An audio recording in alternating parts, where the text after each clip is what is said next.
నేను చేసేవాడు ఎవరిని వదిలిపెట్టేది లేదు. అది కేవలం నేను పోలీసు వాళ్ళకి బాధ్యత అప్పచెప్పను.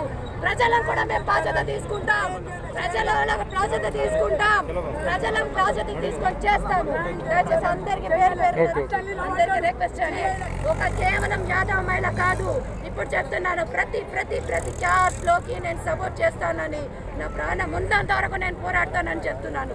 ఎవడైనా సరే ఆడపిల్లల్ని చంపడానికి చూస్తే భయపడే విధంగా యూనిట్ కావాలి.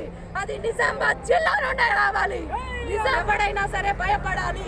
దానికోసం కులాలకు అతీతంగా మాట్లాడుతున్నాను, పార్టీలకు అతీతంగా మాట్లాడుతున్నాను.